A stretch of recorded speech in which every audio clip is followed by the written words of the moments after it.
Hello everyone, welcome to my 6th 30-day coloring challenge, and I'm so happy you're here. I wanted to share with you how I created this card. I broke up my video into 2 parts, and this is part 1. I wanted to show you how I'm doing the background. Now this is a card I did like maybe 6 years ago, and I saved it because I liked how I created that background, the technique, and I wanted to remember it. So it's kind of a throwback card. Now I have some masking paper here, and I'm using the Stampin' Pad grid underneath the masking paper to help me draw my lines. I want to draw some lines on this masking paper so that I know where to line up my circle die cut. Of course, if you have a hole punch, that's great too, and you can use any size circle. This is about, I think, an inch and I think it's about an inch. So I got ahead and I die cut all my circles, and I'm putting it down on my cardstock. Now let me explain. Tomorrow I have another video. I use the same technique on this piece you see on the left. So I'll be sharing with you that process. I did the exact same thing, but it's going to be colored entirely different. So I'm saving this part. I ended up going in a different direction. So that explains why this masking paper, I did the first one I did is what you see on the left, and then I'm reusing that dotted masking paper and I'm putting it down on my cardstock. So it might appear to look confusing, but I'm reusing this. I'll have a video for you tomorrow. So I'm going to put that down and we'll go ahead and get started on today's card. So I've put that masking paper down and I'm using a pencil to trace the holes onto my cardstock.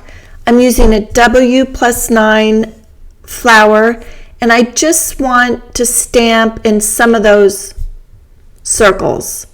So that's what I'm doing. I'm using the Misty here because I want to make sure I get a really good impression.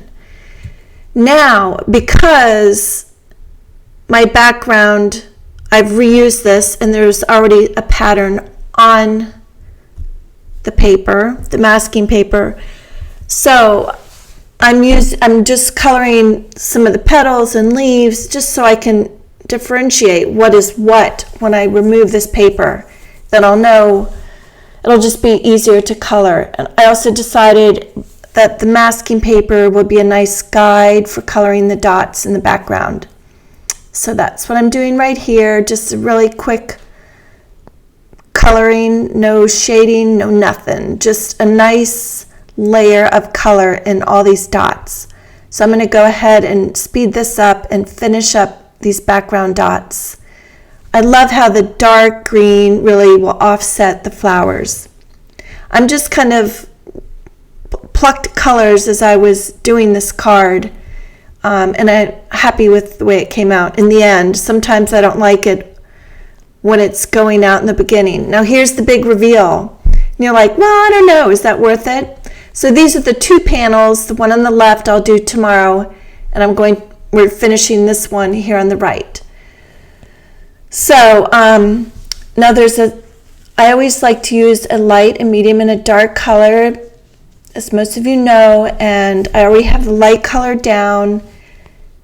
I'm really glad I used, just kind of have a guide there. I don't have to think too much about what I'm coloring. So I'm putting my medium color down here. And I'm going to be grabbing a block or something in a few minutes to help blend out these colors. Sometimes I'll grab colors that don't blend or feather or work very well together. So if you scribble on a palette or a block or even packaging, something slippery, you can pick up that color and blend it out. It's also a great way to get more use to stretch the colors that you have. And I share this, I've shared it before, it's nothing new. Now I'm taking, also, if you don't want to use a block or something, you can pick up color from the barrel of the marker or just around the tip of the marker. So I don't like to clean my markers up because all of this is valuable ink to use in a situation like this. So I'm taking this lighter color, I'm dipping into my dark color, and it's really helping me blend those two colors, the light and it's really a dark medium color. So it really works really well. I think in the other video I'm using the palette, so you'll get to see all that. Now I'm taking COO here. You could use anything. Sometimes I like to use yellow or clear or a contrasting color, and just I want it that sweet spot, that lighter spot on the petals. I'm using some of this dark purple to add accents just in the little crevices on the petals and the leaves for both of my cards, tomorrow's and today's.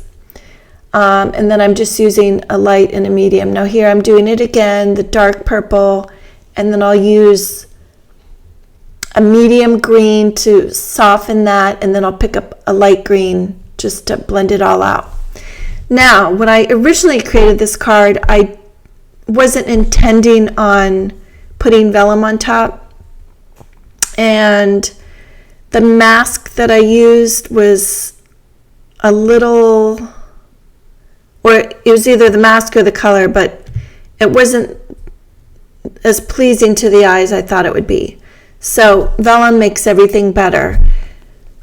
And the reason why I'm mentioning that, because if you know you're going to put vellum on top, you certainly don't need to do this blending. But I love to color, and it's relaxing to me. So I'm going to go ahead and finish up these circles. And on these smaller leaves, I'm taking a yellow to kind of find that sweet spot and blend out the colors. I love using a yellow with a green or blue. It just adds a nice little highlight. So those are the colors I'm using on these smaller leaves, and then there's a few berries. I'm just adding some blue too. So I hope you guys try this. Sometimes it's fun just to make a different card. And on day one, I always try and do something different. Starbucks hasn't come out with their fall card. That was my most memorable, most fun day one. So this is what you have. I hope you like it. Now I've picked up my Sharpie here, and I always, since the day I started stamping, outline the image, mostly because I love it, but it also makes your colors really stand out. And then I'll be going around each large dot, circle, whatever you want to call it, and I'm doing just some little faux stitching around the edges. I did that in white on my original card, and white wouldn't work for this application. I wanted it to be more subtle, but I felt like the dots needed a little bit of some sort of a line, but I didn't want it to be a hard line because I'm not going to trace a perfect circle, and this is more forgiving. Now, I saved the dots when I was cutting my mask here, so I'm going to mask off everything that I colored here, and then I'll be adding some distress ink. Just use any color you have. I used some blue, and I grabbed my craft mat because it excuse me, it always works better. Usually I start off my craft mat. I wanted to, I don't know, I was just messing around here, starting in the center of the circle and going out, but the masking paper is not that sticky, so that really wasn't working. So the great thing about watching a video, you can see what doesn't work. So this is after, so I put the mask over, and then I distressed on top of that, and then here's the final card. Now go to my second video to see how I finished off the background and finished my card. So hop on over there now. Thanks for watching.